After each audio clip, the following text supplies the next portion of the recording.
Hello guys and gals, me Mutahar, and remember a while back when I talked about the Nintendo Switch getting hacked?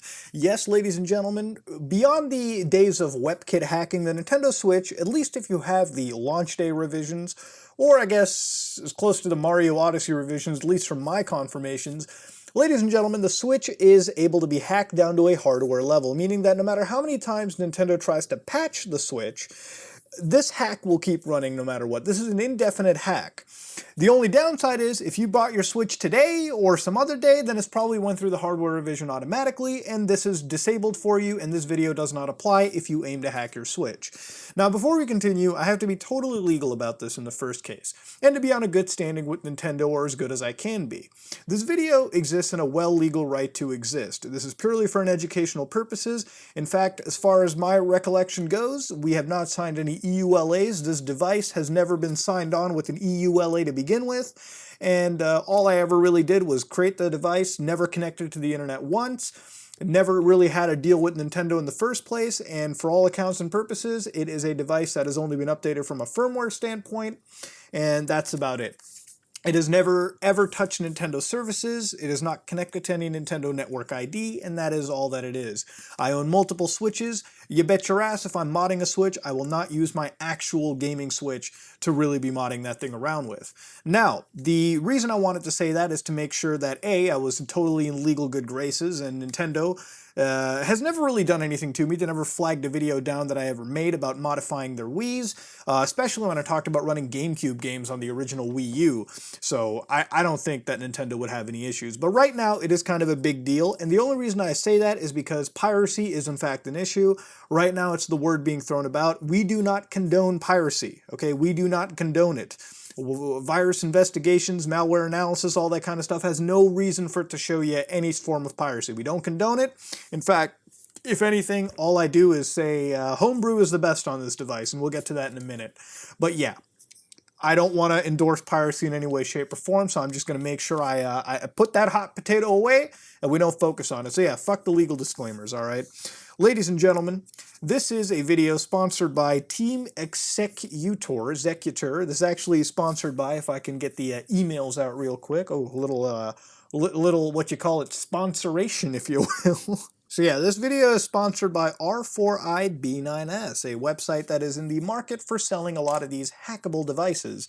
And they definitely asked me to tell you to check out their website, so if you want to buy the product that I'm going to be showcasing on this, you can definitely hit up their website, all that kind of good stuff. But this product is interesting because it's by Team Executor, which for those of you who don't know, they've been around since like 2001. They've done Xbox 360 work, I believe they've also done Gateway 3DS, but they've also created a new device called Switch SXOS Pro is what they want to call it. But this is basically a tool. They sent me the Pro version to actually end up hacking your Switch. So we're going to go through sort of the play-by-play of doing this in the first place. Now, the first thing you want to do, and of course the reason why this is a virus investigation is because at the end of the day, we're injecting our Switch with malware that Nintendo never intended to alter the system and sort of do whatever we want on it. Now, basically what they sent me is they sent me a package containing a jig, and they sent me a USB dongle, which is like the greatest thing that I could honestly see for injecting payloads. We'll get to that in a bit. And aside from that, that's all that it really is. This is a paid-for program. You need a license to use it, so you definitely got to go buy it. But yeah, anyways, to do this, you obviously need a Nintendo Switch. We have a Nintendo Switch with the boot ROM patch, or not the boot ROM patch, but the boot ROM exploit available. Basically what this is if you have a first generation Switch, I guess you want to call it now, the original Switch, if you will, they come with a exploit that Nintendo can patch because it's an exploit on a hardware level. For those of you who don't know, the Nintendo Switch is a NVIDIA Tegra X1. Okay, that's basically it's a device that basically runs the NVIDIA Tegra X1 chipset, and that chipset is literally all that powers the Switch. You know, it doesn't really have a whole lot of customization from Nintendo's end. This is essentially an NVIDIA product you're buying, okay? It's all NVIDIA's tech. There are some Nintendo compliances to it, but it is primarily an NVIDIA thing. And the exploit that basically abuses the Switch is an NVIDIA exploit. So the Tegra X1, unfortunately in this situation, allows us to basically put this device into RCM mode, or in simple terms, a blank slate to basically boot anything off of. if you look into your right Joy-Con side, if you look towards the bottom section of it, you'll see that there are pin receptions. There are places where you can jam this jig into and essentially force the device into this RCM mode. So how this works is that this device, this little tiny thing, has 2 pins at the end. These pins basically help trigger, as far as I know, pin 10, and I think it's pin 0 or 1, but pin 10 is pretty important. All it essentially does is, when the device is totally shut off, and you stick this device into the side like so, all the way down like a Joy-Con, and jam it in there, slowly of course, you don't want to like force it, and then if you hold the plus volume button and the power key, it launches the device into RCM mode. Now, what you need for this is you need to have this kit, you need to have a switch. Then the process basically goes is you need to go to SX's website, so you need to go to, I think it's sx.executor.com, and they actually have a guide out there for you. What you're going to do is you're going to download their boot files, you're going to put them onto an SD card, micro SD card that any Switch will take, and with the SD card you want to format it as Extended File Allocation Table, or exFAT, which is what I like to go with, just because it supports all the file types you really need, all the file size variances. And put that SD card in. What you're going to do is you're going to take your jig, you're going to slide it into the right Joy-Con, like I said, like so. All right, so you see how it's indented outward. You slide it all the way down into that big bitch. It's down in there. You're going to grab this little USB dongle, which you definitely need because basically this is going to inject the payloads, because RCM itself, it'll put it into RCM mode, but that's not going to do anything. What you need to do is you need to basically connect your Switch USB-wise to your computer, launch a program that they have on their website themselves, and all it'll really do is create a server, I guess you could say a sender program, and all it'll really do is once it detects a Switch connected to the computer in RCM, it'll just jam the payloads in to that Switch. You can connect an Android phone as far as I recall, but this dongle basically does it all. It is perfect. It's like the size of a Switch cart. So you want to drive that in, you want to stick it in through the USB 3.0 port at the bottom, and once it's all connected, it kind of looks like some Frankenstein Sega 32X monster almost. Slightly, not really. You hold plus and power, and if all things go well, you should, in theory, please God do not brick the system, it is loaded a Switch homebrew system. So it's not exactly focusing on it. I'll have like other B-roll footage to help you out there. This will give you boot custom firmware, boot original firmware, and then it has options for you to install auto RCM so you don't have to keep the jig in all the time, or for every load. You can launch another payload entirely or power off and whatnot. But for me, you can go to the original firmware or the custom firmware. Now here's the word of warnings. You will get banned. All right, let me tell you, if you're not careful with this, okay, the stars will align and you will get banned. So if you have stuff purchased on the eShop or you really value that game of Splatoon 2, buy another Switch. Use that instead. If you don't care about multiplayer at all, I guess you're all free at that point. I don't endorse this at all, though. Don't use the Switch for piracy and all that good stuff. So you're going to boot into custom firmware, and it's going to go black for a second, and the system's going to boot like normal. So you got the Nintendo, the Switch logo is going to pop up. Is the Switch logo going to... It's kind of... Oh, it did pop up. Okay, it's kind of scary sometimes. I feel like I'm going to live brick a console in front of you guys, and that's going to be a whole set of cancer on that end. You're going to pull the payloads out. You can pull the RCM jigs out at this point because the device is now running in a modified OS at that point, and you can connect your Joy-Cons and call it a day. So what do you do with a device that has been infected, ladies and gentlemen? You may be wondering. Well, there's a lot of stuff you really can do. You can obviously play your backup games, which I would never even recommend. Don't even do that. Nintendo does not want you doing that. I would never recommend it. But what you can do, and what I have no problem with, is homebrew. Ladies and gentlemen, when I made that Vita video and I said, man, the emulation on this device is great, I think God himself said, you know what?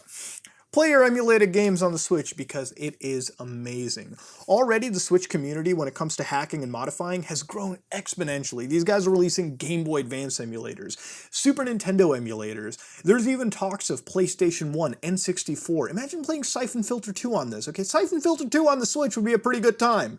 The Dolphin emulators, the GameCube emulator, Dolphin, in theory could run fine on this because it is running on an NVIDIA Tegra X1. And even though that was choppy, a lot of the footage I found was from 2015. So obviously with the 2018 revision to the Dolphin system, you might actually be getting some straight up emulated Wii games or GameCube games in general. I've seen Mario Galaxy 2 showcased on the NVIDIA Shield store. So there's no reason why this device, which pretty much uses that same chipset that are in the NVIDIA Shield devices on the Switch itself, this is a godsend. And if you thought Homebrew was great on a handheld system, well then you're forgetting about the Switch's whole deal to it as well. Remember, you can dock this thing and get a 1080p experience on any television. Me, I have already done half of Final Fantasy III playing this hack itself. I just got carried away. Being able to play it in the palm of my hands, and then being able to dock it and then play it on my TV with the Joy-Cons plugged into the grips was an absolutely amazing ordeal. And not only that, we're also dealing with situations where games themselves are being modded. I've seen a Minecraft modding application thrown out into the wild that's able to modify the mobile version of Minecraft, which is a great deal. You know, modifying games, sooner or later we'll see Skyrim mods sometime kick up on the Switch. It'll be an interesting affair when this thing happens.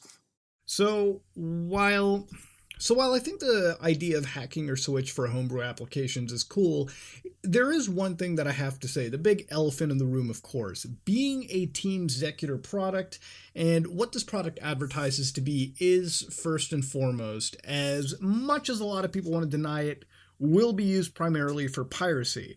There is the idea that we call it a backup loader. Now, first and foremost, I don't support the idea at all, but the biggest thing that I wanted to say, and this is post-recording, was the discovery of brick code on the actual device itself. And this little inclusion actually makes the device not... I really don't want to support a device that really does come with its own anti-piracy measures. Yeah, believe it or not, this device has some pretty nasty DRM on it. So if you're planning on modifying your Switch, for most people, 99% of the buyers, it won't affect you. And that's due to the fact that this is a DRM tool put into this product specifically to prevent you from copying licenses over to other Switch devices. The model works in the way that you have to have different licenses for different Switches. For me to even conceive DRM existing in a device like this is mind-boggling. Okay, I don't even know what world I live in. But buying this device, you are in fact giving into brick code. This is similar to what happened with Gateway 3DS. It's you're not really your device isn't totally bricked unless you're familiar with how MMC works, eMMC if I'm not mistaken, on this device. Then you could recover yourself. Point is, you don't want to deal with it in the first place. So buy this device at your own risk. I myself can't seek to endorse it. Yeah, the payload delivery devices are cool, and right now it is the best firmware for the Switch. But if you're going to buy a device for injecting a payload, without the use of a PC and then launch an external payload like this option offers, and you want the RCM jig, then this device is perfect, because for those options, you don't even need a license file to begin with, as far as my knowledge goes, and for my usability of the device. So for my opinion, a set of tools, it ain't bad. It ain't bad at all.